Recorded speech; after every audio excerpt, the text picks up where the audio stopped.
रजित जी ग्वालियर से। श्री हरिवंश। श्री हरिवंश महाराज जी, आपके चरणों में कोटि कोटि प्रणाम। महाराज जी, किसी न किसी कारण से असफल हो रहा हूँ, अतः मेरा मुख्य उद्देश्य परमार्थ की प्राप्ति है, लेकिन छोटे छोटे उद्देश्यों में जो असफलता मिलती है, भक्ति और असफलता के बीच सामंजस्य कैसे स्थापित करूं? मतलब आपका कथन है कि यदि मैं भक्ति कर रहा हूं तो मुझे सफलता संसारिक मिलनी चाहिए, ऐसा? ऐसा नहीं है। मेन उद्देश्य तो सफलता मतलब आत्म सिद्धि है, परमार्थ की प्राप्ति है। लेकिन गृहस्थ जीवन में होते हुए रोटी कपड़ा मकान, अगर उसकी प्राप्ति नहीं हो रही, छोटी छोटी सफलताएं नहीं मिली, तो उसके लिए क्या? आज तक भूखे रहे हो क्या? नंगे रहे हो क्या? आप समझो, मेरे प्रभु जो है इतने करुणामय कि हम आप तो मनुष्य हैं, जो पशु पक्षी हैं, कीट पतंगे हैं, बहुत सी ऐसी योनियां हैं जिसको हम देख भी नहीं पा रहे, प्रभु उनको भी भूखा नहीं रखते। उनका नाम विश्वम्बर है। अब हमारी चाहतों की सफलता है। बात समझो, आपने जैसे सहज में कह दिया रोटी कपड़ा और मकान, तीनों से आप खाली नहीं हैं। ईमानदारी से बोलो, जिस दिन तुम नंगे घूमे हो और जिस दिन तुम्हें छत के नीचे न रहने को मिला हो और जिस दिन तुम भूखे रहे हो, वायु न मिली हो, जल न मिला हो सकता है अन्न न मिला हो, लेकिन प्राण पोषण के लिए दो आवश्यक है, वायु और जल, है ना? अब हमारी बात असलियत में, हमारी जो शरीर पोषण जीने की आवश्यकता है वो तो सबकी पूर्ति हो रही है। आप देख लीजिए, चाहतों की पूर्ति शब्द है। हम लोग क्या करते हैं कि असली ज्ञान को छुपा करके नकली बात बोल देते हैं, जिसमें सब हाँ में हाँ मिला दे। ये नकली बात है कि हमें रोटी कपड़ा और मकान तो चाहिए, पक्का प्यारे वो पशु पक्षियों को भी देता है। घोंसला बनाने की, आप देखो उनके घोंसले कैसे बने, आप बनाने में फेल हो जाएंगे। नहीं फेल हो जाएंगे? कैसे वृक्ष में कैसे हिलगा के घोंसला, उनको बुद्धि दी किस स्कूल में जाके सिखाया उन्होंने? हरि ने दी, हरि ने। तुम अपने वास की व्यवस्था कैसे करो, ऐसे बना दिया। भोजन की व्यवस्था उनको सिखा दिया। कोई भी सृष्टि में ऐसा नहीं है जिसका माता की तरह भरण पोषण भगवान ना करते हो। हाँ, अलग अलग जिनको जैसा भगवान ने।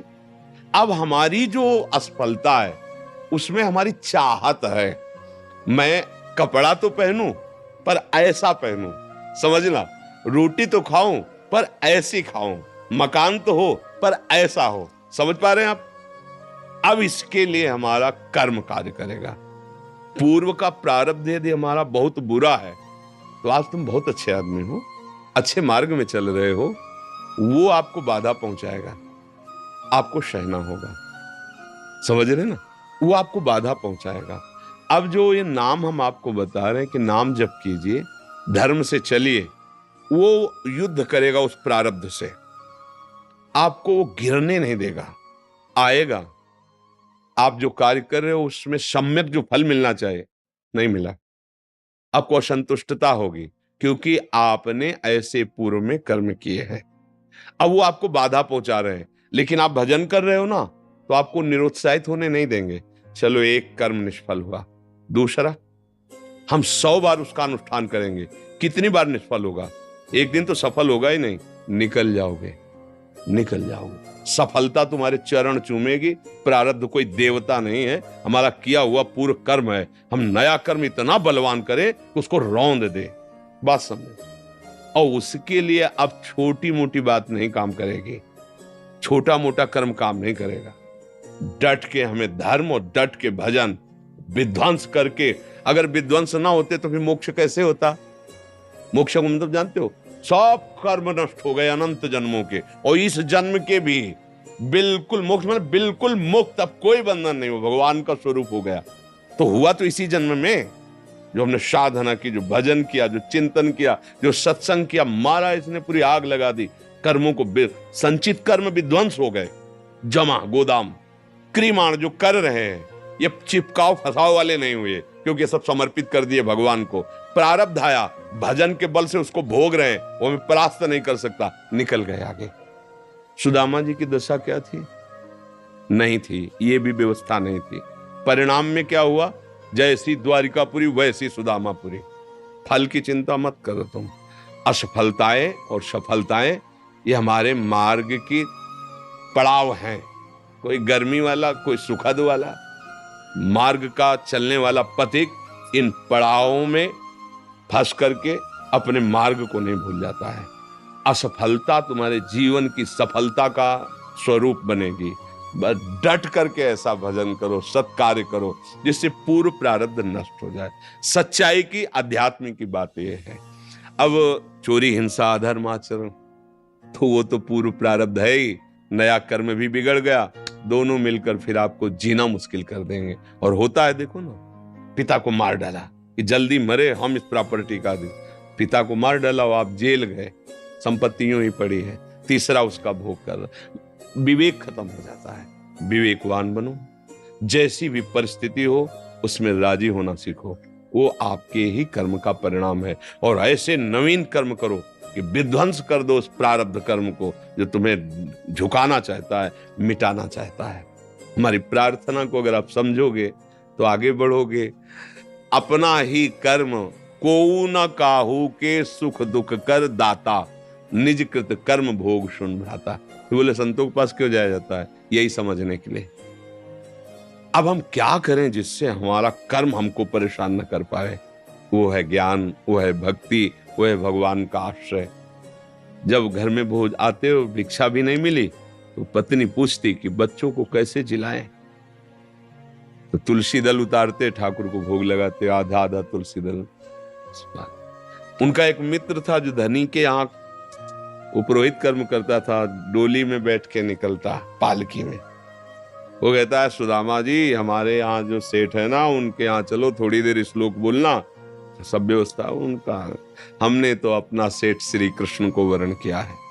अब वो भूखे रखे चाहे मारे, अब हम दूसरे की गुलामी नहीं कर सकते। हमने तो भगवान को अपना माना है। हिले नहीं तो भगवान का हृदय हिल गया। एक दिन प्रसाद पा रहे थे से एकदम ऐसे हो गए। रुक्मिणी जी मन की बात, तो उनका प्रभु, ऐसी स्थिति आपकी तभी होती जब कोई आपका भक्त भूखा होता है। तो भगवान के आंसू आ गए। हमारा पुराना मित्र है सुदामा, और कई दिन से उसके घर में भोजन नहीं, बच्चे। बोले, प्रभु आप दुखी हो रहे हो, महालक्ष्मी स्वरूप आप आदेश करो, त्रिभुवन की राज्य लक्ष्मी उसके घर में। तो उनका बात तो यही कि उसके अंदर कामना नहीं है, और मेरे भक्त के अंदर यदि कामना नहीं होती तो माया मैं नहीं देता। मेरे भक्त के अंदर कामना नहीं होती तो मैं माया, और वो निष्काम भक्त है सुदामा, उसके अंदर कभी कामना आ ही नहीं सकती कि हे भगवान भोजन तो दे दो, कभी नहीं। तो रुक्मिणी जी ने कहा, हम आपका दुख नहीं दे सकते। फिर हम कुछ रचती हैं, तो उनका नहीं, पहले हमें कामना पैदा करना पड़ेगा। भगवान सोच रहे पहले हमें भक्त के हृदय में कामना पैदा करना पड़ेगा। गए एक भिक्षुक के रूप में, जब सुदामा जी भिक्षा को गए थे, भिक्षाम दे, अतिथि धर्म गृहस्थ में बहुत बड़ा धर्म होता है, दरवाजे आए हुए का आदर करना चाहिए। तो कुछ ना हो तो वचन से है। निकली भिक्षाम दे, तो उनका भगवान, हम भिक्षा देने लायक नहीं है। क्यों?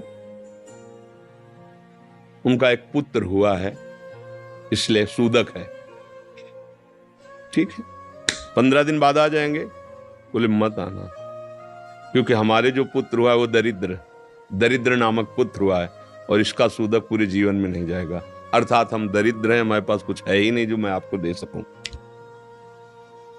भगवान ने कहा, सुना है तुम्हारे पति के मित्र द्वारिकाधीश भगवान है, जिनके मित्र श्री कृष्ण द्वारिकाधीश हैं, उनकी ये दशा, एक बार कहो ना अपने पति से कि अपने मित्र के पास जाएं। भगवान चले, पत्नी आए। जब आए सुदामा जी, तो पत्नी ने कहा कि हाँ, हमें तो स्मरण नहीं था, आपके मित्र द्वारिकाधीश है ना, आप उनके पास जाओगे तो मैं कभी इस बात के लिए नहीं जाऊंगा कि श्री कृष्ण मुझे सांसारिक वस्तु दे। नहीं नहीं। बोले, अब कब कह रही मांगना? आप केवल जाओगे तो आपकी दशा देख करके वो आपको दे देंगे। बोले, तुम कहती हो तो हमें दर्शन मिलेंगे मेरे प्यारे के, इसलिए मैं जा सकता हूं। अब मित्र के पास, गुरु के पास जाए तो कुछ ऐसा शास्त्रीय सिद्धांत है, कुछ भेंट ले जाए। बेटी के यहाँ जाए, गुरुदेव के यहाँ जाए, आराध्य देव के यहाँ जाए, ऐसा, और मित्र के यहाँ जाए तो उनका भेंट के लिए, अब खुद खाने के लिए भेंट क्या। सुदामा जी की पत्नी ने कहा, देखो प्रयास करती, 4-5 मोहल्ले के घरों में गई तो कुछ तो ऐसे थे, देखते ही बंद कर लेते थे दरवाजा, मांगेगी आके और क्या है। थोड़ा एक प्रिय भाव रखती थी। तो कहा हमारे पति द्वारिकाधीश से मिलने जा रहे हैं, कुछ उनकी भेंट के लिए। तो सूप होता है, सूप से जैसे पछोरा जाता है, अच्छे चावल पीछे हो जाते हैं, टूटे वाले आगे हो जाते हैं। वो टूटे हुए तंदुल जो वो दिए, किया ले लो आप। वो तंदुल लिए 3 मुट्ठी। अब उनके पास अच्छी रुमाल भी नहीं थी, क्योंकि सब पैसे से होता है, गरीब, इतने गरीब। अपनी फटी हुई कपड़े की धोती, उसमें चावल। पूरा बहुत बड़ा चरित्र है। पर जब भगवान के द्वार में पहुंचे, जहां ब्रह्मा और शंकर भी खड़े रहना होता है, वो द्वारिकाधीश का वैभव। द्वार पावे दरिद्र ब्राह्मण, फटी सी, इतनी बेवाई है, ऐसा शरीर है, आंखों में भगवत तेज समाया हुआ है भगवान। तो उनका भैया, एक बार तुम अपने स्वामी से कह दो जाके कि सुदामा नाम का कोई आपका मित्र आया, बस ऐसा। पार्षदों ने बड़े दयालु हैं। पार्षदों का आप यहीं तब तक खड़े रहिए जब तक हम ना आए। और भी पार्षद थे। एक दौड़ते हुए गया, जय जयकार हो प्रभु, कोई एक दरिद्र ब्राह्मण वेश में है और वो सुदामा कूद पड़े भगवान। ब्रह्मा शंकर को भी इंतजार करना पड़ता था, लेकिन सुदामा नाम सुनते ही भाग पड़े भगवान। और ये सब आश्चर्यचकित बात रुक्मिणी जी, पार्षद सब देख रहे हैं कि ऐसे तो कभी भगवान नहीं भागे कि भाई ब्रह्मा जी आए भगवान भाग पड़े या शंकर जी आए। सब आकर इंतजार करते हैं। और प्रभु जब प्रभु दौड़ के गए सुदामा जी को। सुदामा जी संकुचित हो रहे हैं कि मेरी हड्डियां ऐसे सुकोमल, तन मेरे श्याम सुंदर के लग रही होंगी। वो सकुचते जा रहे कि इतना बड़ा वैभव स्वामी हमें ऐसे। भगवान ऐसे अपने हाथ से चरण पखारे सुदामा जी के, थाल रखकर। रुक्मिणी जी आश्चर्यचकित हो रही है, ऐसा कोई तपस्वी, ऐसा कोई महात्मा जिसकी ऐसे भगवान अभी तक तो नहीं देखा जैसा इस ब्राह्मण। और धोती कई जगह से फटी थी, जो दुपट्टी उसको कई ऐसे केवल अंग ढके हुए थे, ऐसी धोती थी, हड्डियां शरीर में। रुक्मिणी जी के पलंग पे बैठाला भगवान ने, जिस पलंग को ब्रह्मा शंकर नमस्कार करते हैं, उस पलंग पे बैठाला, चरण धोए, चरणामृत लिया, का हो भाग्य आप पधारे, भोजन पानी से चरण दाब रहे भगवान। सुदामा जी सोचते वो दास पर कितनी प्रीति प्रभु करते हैं। 2-3 दिन 4 दिन सबसे प्रभु मिलवा रहे, परिचय करा, ये मेरे मित्र सुदामा जी हैं, ऐसे बैठे। और सबके बीच में कहा कि ब्याह हो गया है, क्योंकि जब मित्र बने थे तब तो गुरुकुल में थे। सुदामा जी ने कहा पुत्र भी है, तो भाभी ने कुछ दिया भी होगा हमारे लिए। अब ये वैभव, अब वहां फटे कपड़े में तंदुल कैसे? बोले देखो पहले चूक की थी, गुरु माता ने चले दिए थे हमारे लिए, और फिर चूक कर रहे हो, कुछ दिया है? अब भगवान ने ऐसे हाथ पकड़ा, उनका उठाया, इतने स्वादिष्ट कीमती वस्तु तुम छुपाए रखे हो। खोला, उस फटे पुराने कपड़े में लपटे हुए तंदुल, रोमांच हो रहा है भगवान को। रुक्मिणी जी देख रहे हैं कि ऐसी प्रसन्नता से तो 56 भोग भगवान नहीं पाते द्वारिकाधीश, जैसी इस गरीब ब्राह्मण के तंदुल पार है भगवान। दूसरी मुट्ठी ली, तीसरी में रुक्मिणी जी ने हाथ पर, प्रभु बस इतना काफी है इनके लिए। 2 मुट्ठी में 2 लोग का वैभव सुदामा को। प्रगट में 25 पैसे भी नहीं दिए, एक भी वस्तु ले। 3-4-5 दिन आनंद लिए। फिर सुदामा जी से कहा कि तो भगवान ऐसे चले। सुदामा जी ने सोचा कि प्रगट में तो कुछ दिया नहीं, हमें लगता विदा करने चल रहे हैं, तो कुछ अगर 2-4 असरफी भी होंगी तो खान पान व्यवस्था तो चली जाएगी। भगवान ने कहा जो अच्छे अच्छे कपड़े पहनाए थे, रास्ते में कोई उतार सकता है तो उतार दो, अपनी धोती पहन लो। यहाँ पर धोती रास्ते बोले आप इधर से ऐसे जान, फिर वहां से मुड़ जाना। बोले हम तो आए थे तो रास्ता तो जानते ही प्रभु, चले जाए। और रास्ते में सोच रहे मेरे मित्र कितने कृपालु हैं, मुझे इसलिए नहीं दिया कि ये कहीं मेरा चिंतन छोड़कर धन का चिंतन न करें। हे श्री कृष्ण, सदैव आप जैसा ही मित्र मिले। सोचते सोचते आए तो देखा फिर वही द्वारिकापुरी। बोले मेरी बुद्धि मारी गई है कि वास्तविक यहाँ कोई रचना हो गई। यहाँ तो हमारी एक छोटी सी कुटिया थी, ऐसा ऐसा। देखा कि उनकी पत्नी जो है स्वर्ण थाल लिए दास दासियों से आरती उतारने। तो उनका तुम कौन हो? तो उनका आपकी दासी हूं, आपकी पत्नी।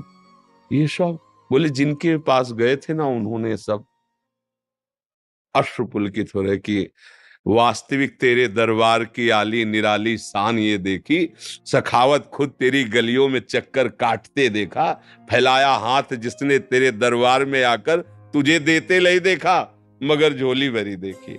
ऐसे अगाध सिंधु भगवान का दासत्व भला हमको निष्फल कैसे हो जाए?